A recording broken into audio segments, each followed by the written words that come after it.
Hello, hello, it's Marshall. Thank you very much for tuning into the show. It's Sunday, June 14th, 2020 at 9 p.m. in the Eastern Time Zone. Thank you for watching the show. Quick shout outs here in the chat room. We are live. We've got Dookie Duke in here and possibly some other people who haven't commented. So hello to everyone out there on the internet. So today we're going to pick up where I left off with the Psytrance tune. Oh, also I shaved my beard. I was told I looked much better without it, so I was like, okay, I guess I'll shave it. This is my quarantine beard anyway. Yeah, so we're gonna play around here with the TR-8S here and the Waldorf Kyra over here, and I'm very excited because Jamie at GeoSynths has decided to pick one of these Kyras up, and I'm super excited to see what he's going to come up with. Hopefully he'll release a patch bank commercially for the Kyra. I think it could really use some of his sound design in the community. It's such a great synthesizer, and I'm glad it seems like a lot of other people kind of giving it another look here lately, which is good. So it's one of my favorite synths at the moment. I'm using it quite a bit. And yeah, so basically if you are new, this is the first video you're seeing.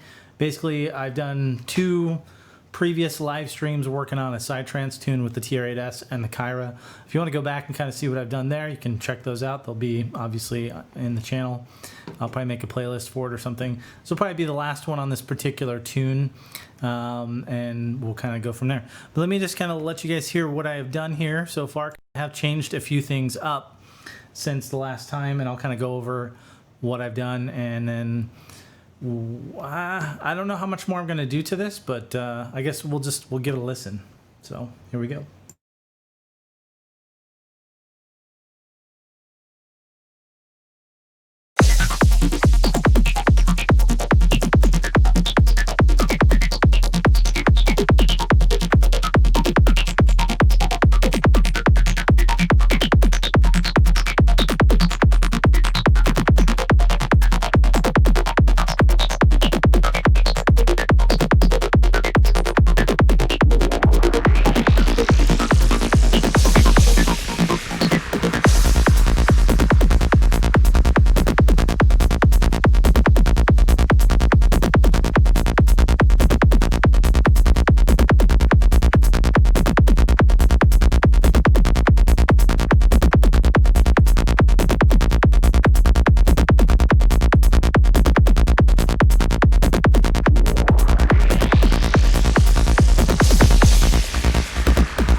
express our darkest purpose.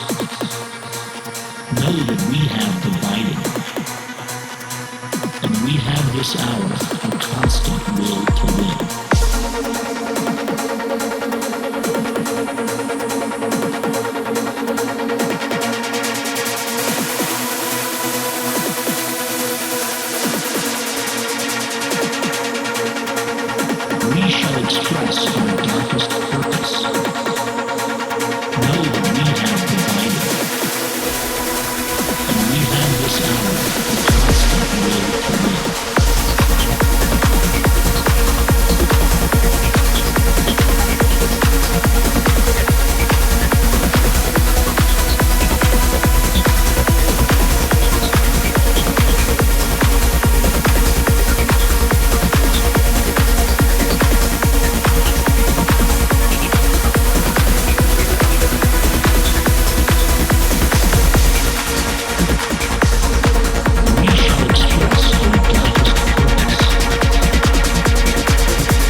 she is. So, quite a bit. Well, basically what I've done here, so from the previous videos, it was kind of him-hawing around the bass line and the sound that I had originally used. And what I had done originally was I'd kind of layered the Roland Cloud Pro Mars right here with the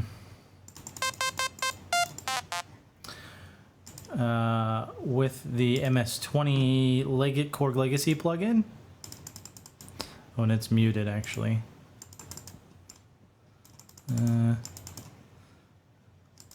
I think actually there's a filter on that. I'm not sure what's going on. Anyways, so I changed that up, and so we're not using the MS-20 anymore. We're still using Pro Mars for kind of the like a little bit of the high portion of the bass, I guess you would say. And then what I did is I threw in Serum and kind of created a bass line with that, and then layered underneath Operator for a sine wave. So these three basically make up the entire bass line. So if we were to play a section of this, so that's all the bass line there. That's the, there we go, you can hear the old, that was kind of the old one. So I changed that up with Serum. Sounds much more psy-trancey, I guess, I think. And, you know, I've been kind of doing some research on how to create proper psy-trance bass lines. I'm pretty new to the genre.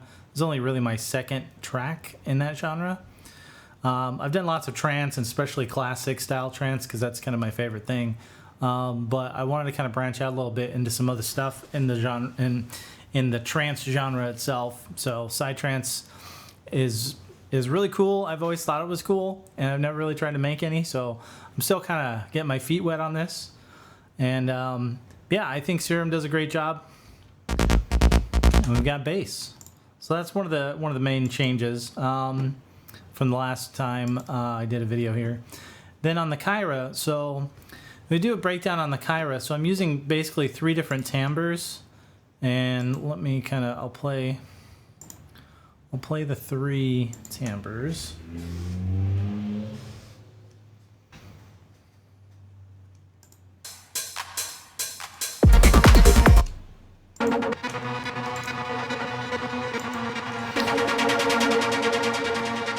So you can kind of hear, we got the super saw here, kind of a rhythmic trance kind of pattern here.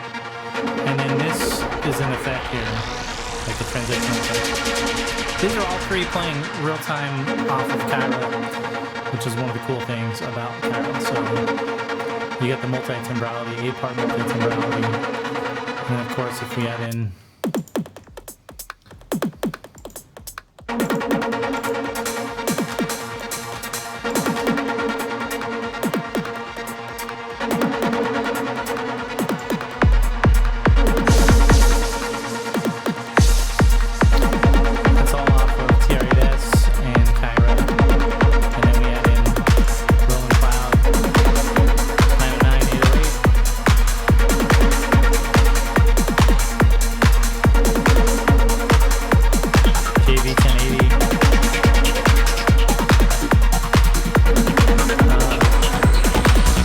this phase pad here, this is Korg M1 Legacy Collection with some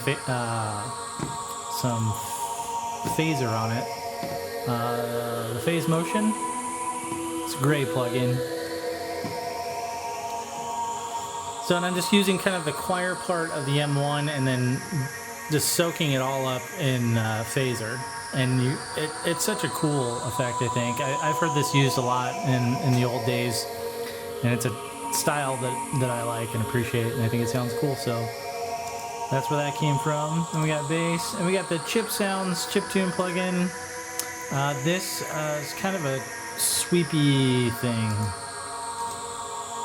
I think it's just kind of white noise at this point. But if we kind of mute everything and go here. Actually, so yeah, okay, so yeah, I've modulated the shit out of that with a pitch bend. And it kind of, like, when it kind of gets lost in the mix a little bit, but that's okay. it still does its duty.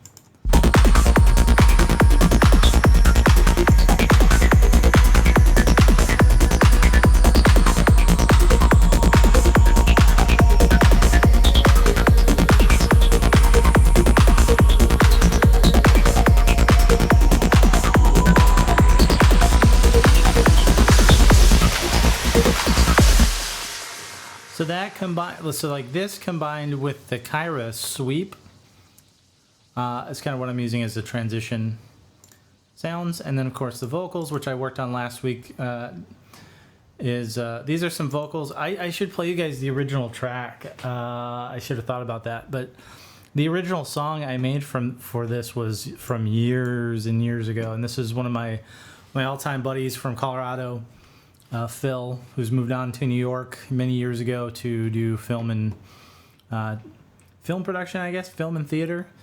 And he's got a few movies out on Netflix right now and some cool things like that. But so he recorded this into like an old Dell laptop that I had at the time. I was probably like maybe 22 years old, 23 maybe, and yeah, it was just a cool little vocal stab, or set of vocals that he it's kind of off the cuff. And I made a track with it years ago using Reason, and it came out really good. And actually, what I would have loved to have done is just kind of reworked that track, but unfortunately, that original project file, the Reason project file for that song, was lost in a data loss incident where I had put a bunch of stuff on an external hard drive, and ended up that hard drive died with all kinds of stuff on it from a lot of my early work was on that. And disappointing as it is, I still have the finished song, but the project file wiped out on that hard drive. So that was a big lesson. And since then I back up stuff online through the cloud, and then I have a separate NAS here with redundant backup. And yeah, hopefully that never happens to any of you guys. Like, data loss on some of your projects is not a fun thing. Luckily, it wasn't for anything professional. It was more just for my own stuff. But yeah, not a good time. So yeah, so that's kind of what we've done. My next step would normally be to kind of go through and bounce out all the stuff from the instruments into audio, and then kind of rework the mix a little bit. Well, I think the mix is sounding pretty good. It's almost inevitable as soon as you render audio from hardware or software into actual audio in your DAW, you probably have to do some touch-ups in the mix, because I don't know if it's something with the way the conversion is done, but it always just kind of seems like you need to rework parts of it. Oh yeah, the other thing I was going to show you that I did in this tune is in that beginning part. Let me use the push. In the beginning section here, you'll hear how the bass kind of filters in. It's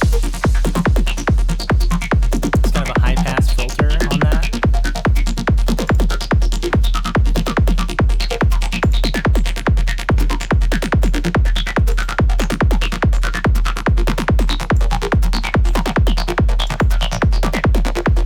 And you'll see on Serum, that's a little hiccup in the sound card there. In Serum, I've automated this EQ here to act as a filter on Serum. I think, to my knowledge, Serum has only got the one filter in here, this is why I kind of advocate for multiple filters on synths, because then you can kind of dial in your main sound and then use a second filter as an effect, if that makes sense. Yeah. So anyway, so instead of doing that, what I've done is I've basically, turned an EQ into a filter and automated a high pass slope to bring that sound in. And then of course, there's no operator playing until the next section of the track. So it just kind of comes in, which I think is cool. So it'll work good for mixing in with other tracks, I think, for DJs. You'll see the automation here. I can make this bigger. Automation coming in here.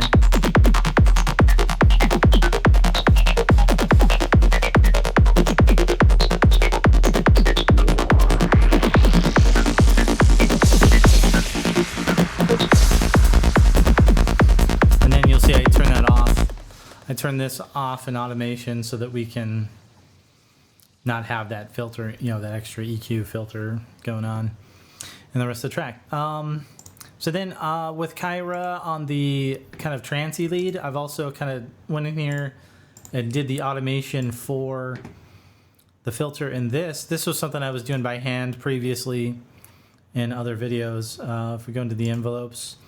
So in it, using the handy dandy Waldorf Quantum manual, you will find out that filter cutoff is number 85, MIDI CC.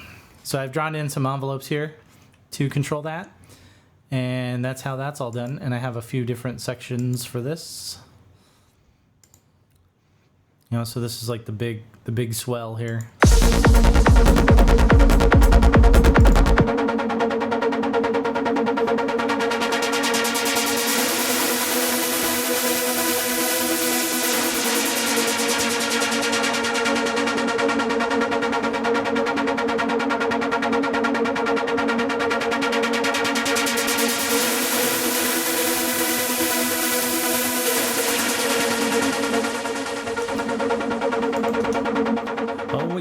Gas. What's up, Gas?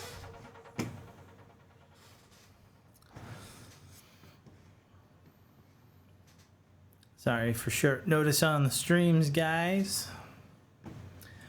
But yeah, so that's kind of where we are with this. I think, I guess the other thing, I could probably talk a little bit about my mastering chain and setting levels and things like that. So a lot of the streaming platforms, Spotify, YouTube, Apple Music, all these kind of places where you can stream music from, a lot of them have implemented a standard for how loud the music can be, if that makes sense. So if you upload something that is too loud, they will bring the volume down. And so what I do is I'll use iZotope's Insight here, which is a fantastic way to be able to visually see and tell how loud your track is. In I don't know if this isn't, it's in LUFS. So, and I'm not an expert in this area at all, but I know that this is going to give me an idea of how loud my track is overall. And normally, I would been totally guilty of pushing tracks into -5 area, -6, -5, which is really fucking loud, and it actually kind of distorts the audio. With dance music, I don't know if it's a huge deal because there isn't always a lot of dynamic range anyways, but when you upload a song like that to a streaming service and they then do their own processing to it, it can make your track sound really shitty. So it's a good idea, I think, to figure out where you're going to be putting your tracks and if they have a loudness requirement, and if you can avoid them doing anything to it, that's better.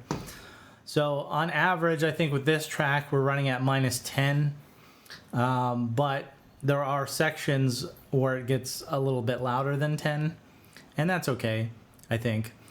I don't know. And it's really hard because you want to have your track sounding as good as you can, and a lot of times perceived loudness, you think it sounds better, but when you level match tracks like that to something that isn't squashed really bad, actually the one that's not squashed so bad sounds way better usually.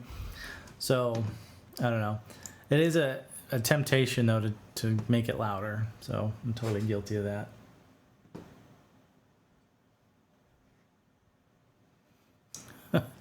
So, and then with the mastering chain, I use Ozone 8. I have not upgraded to 9 yet. Hopefully I'll do that soon. But I'll start off with an equalizer, and I'll just brick wall the super highs and super lows. Looks like this is at about 27, and this is up at 18,000.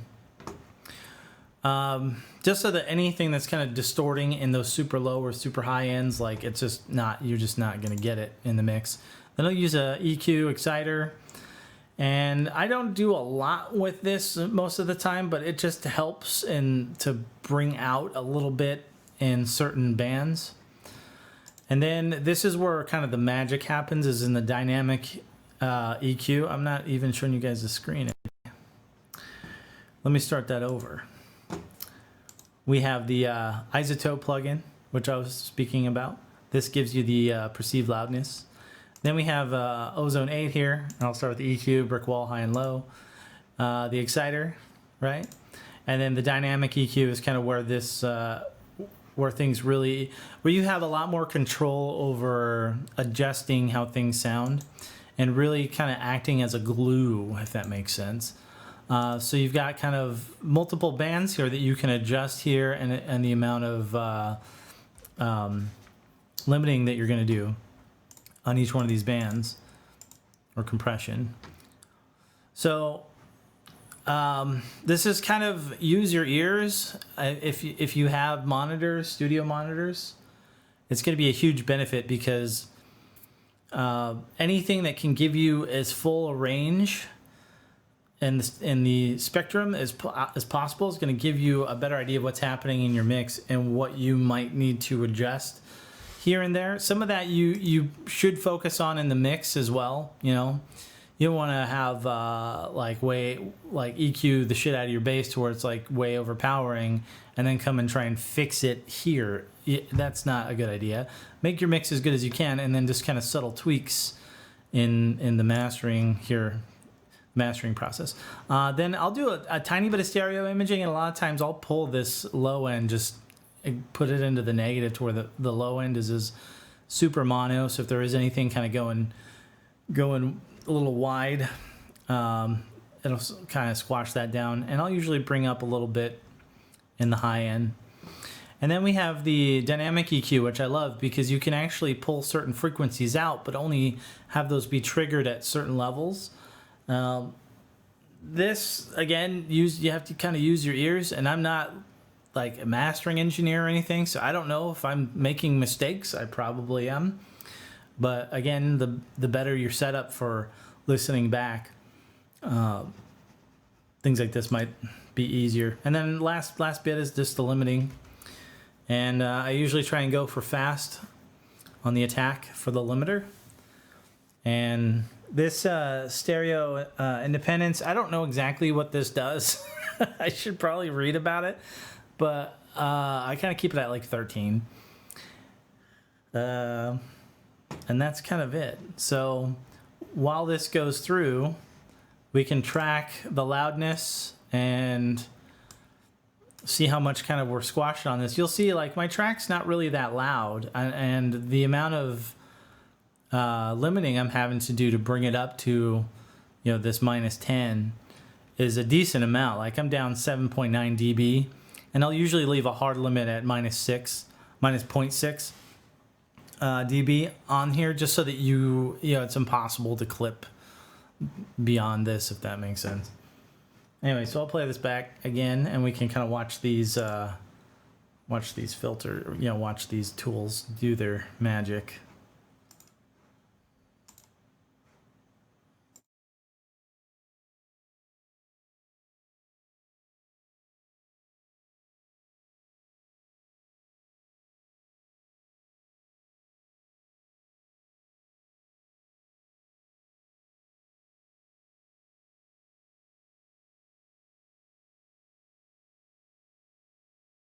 Well, I think I have everything soloed. Of course I do. Let's try that again. All right, let me pull these back up. I was like, I'm not getting sound. What the hell?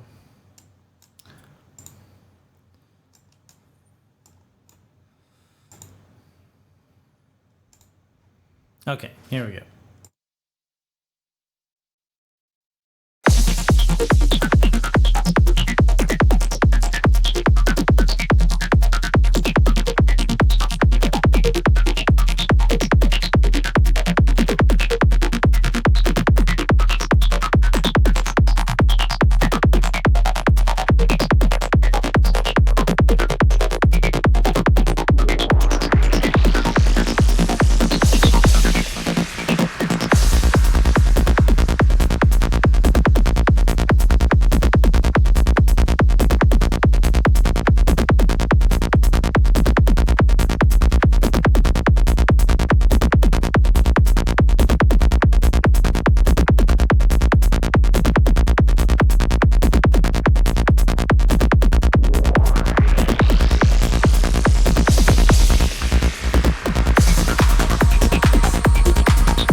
shall express our darkest purpose.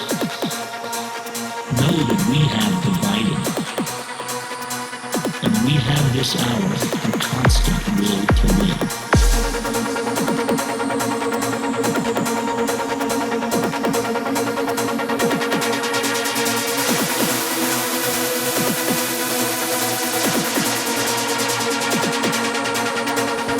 We shall express our darkest purpose. Know that we have divided, and we have this hour a constant will to live.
Basically, here we have the short-term loudness, which you said that kind of peak at about -8, which is pretty loud. But overall, the average is still around -10. And then here you can see kind of the max loudness. It did get up to -6.5 at one point. And then this is the dynamic range between the lowest and highest points, you know, from down here basically to, I guess up here would be the loudest point. That's 4.5 LU. I can't see that from here. My eyes suck.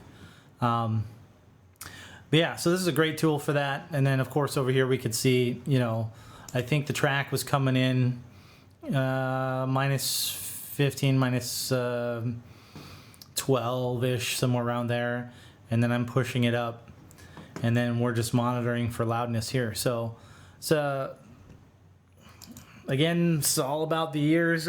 I usually takes me a couple times to get the mastering kind of the way I want it, and I'll listen to reference tracks, things that are kind of similar to what I'm trying to go for in terms of balance in the track.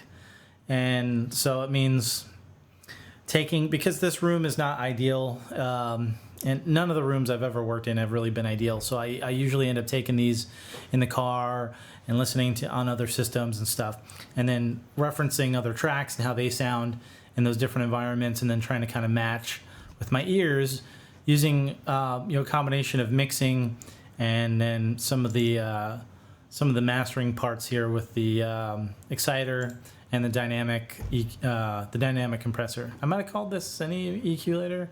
Dynamic EQ is actually here.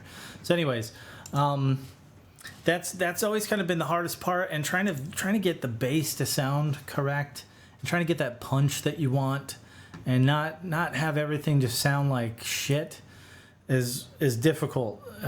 It can be very difficult. So that's kind of where we're at with this track. I think it's turned out pretty good. And like I said, really the only thing left that I have to do here for this is to kind of go through, bounce all these out, all these stems out into audio, so that the reason why I do that is in the event I sell something or something breaks, like I've still got all the original parts of the song if ever I needed that for any reason. If I wanted to do a remix pack, or you know, if I wanted to remix it or remake it myself, I've got MIDI and original audio portions for all the stems. So yeah, so that's pretty fun. And I think I'll probably give I'll probably try a few more Psytrance tunes. Again, I'm kind of new to it, so I've been doing a lot of listening. I've been listening to an artist called Asterix, and of course Infected Mushroom. And then I have some buddies who are really into Psytrance who've sent me some stuff to, you know, to listen to, lists of stuff to listen to on YouTube or wherever. And I guess there's even subgenres within psy-trance. I don't know anything about those, so I really don't know where my track even slots in that whole world. So, but yeah, it's a lot of fun. I think it sounded good. These are amazing tools. And the cool thing is I'm using ASIO for All in Windows to combine the Kyra and the TR8 into a single interface with my mixing board. So if I wanted to add any other external synths, I could easily do that in here. But just being able to stream all the channels from the TR8S and the Kyra at the same time using the high quality digital output from these units is very, very handy. I really like that. I just wish that there was a solution where you could combine these and have it a little less latency than what you get in ASIO for All, because it does introduce a little bit more than what I would like. So, for example, once I get into a production where it's pretty heavy on processing and I've got other stuff going on, the latency makes a big difference, and I have to kind of balance these. You'll see these track delays down here. These are the amount of milliseconds I'm having to delay some of these tracks to keep them in time. Like minus 24 for the Kyra stuff. For some reason, this one's minus 38. And sometimes I'll do that to get a pattern or a rhythm to sound a little better, if that makes sense. Instead of trying to rewrite it, I might do a little bit of track delay to kind of make it fit. So those are some little tricks too, but it can get to be a real pain in the ass. So like minus 40 on the kick, yeah, it's a whole balancing thing. And if there was a way to combine these interfaces without the additional latency, it would really help some of this. Sometimes I have to do that anyway. Like if I was just doing all external gear and using my RME interface through my Yamaha mixer, I still might have to do a little bit of this this track delay stuff, because even when you go here into preferences in Ableton and you try and get your latency, overall latency to 0, which is what I've done here by balancing the driver error compensation, you still have way too much delay to be able to play something in real time with the production. So like at a certain point it becomes too much of a pain in the ass to do it that way. I have done some research though. You can do zero latency monitoring and then run things back into the computer, but I'm not exactly sure how to set that up correctly. So that might be worth looking into as well. But this is a constant battle when you're working in a DAW anyways, with any kind of, probably with anything. I'd imagine even if I did all plugins, there could be a point to where input from the MIDI controller, the keyboard here, you might still end up getting delays due to latency. But I can tell you for sure that using the ASIO for All and combining the Kyra and the TR8S into a single interface with the RME digiface, that once I start getting into stuff, it's impossible to play anything in real time. So, yeah. Hey, James, what's up, dude? So we got James, we got Dookie, we got Dasgas, we got Eric. And, yeah, guys, I think I'm going to probably leave it there for tonight. But look forward to this being released. I've got several tracks that I need to put out. I'm just like, should I put it out while all this mess is going on in the world, or should I wait? I don't know what to do. So I have a stockpile of tracks ready to go. I probably have 5 or 6 that I could put out today.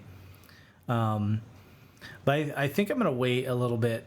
I think I'll kind of wait until the fall and see where things kind of end up with all the virus stuff and all the other craziness happening. So look for that. I'll obviously have videos on the channel for those when they come out. And yeah, so I'm going to have Aaron Imperfect on to do a chat tomorrow. Just kind of a Let's Talk Synths episode. My other two kind of guys that I usually bring on, Mr. Cowfood and EchoCraft, I reached out to them. I haven't heard anything back, so I don't know if they'll be available for that. But it'll at least be Aaron from Imperfect and myself on that. So I usually record those. I don't stream those live just because the way that stuff works can be until I get a bulletproof solution to where there's not issues, I probably won't stream those live. So we'll record that tomorrow, and I'll probably get that up on Tuesday. So look for that on the channel. And be sure to like the channel, like the video, leave a comment, all that good stuff. Thanks for taking the time, guys, to check it out.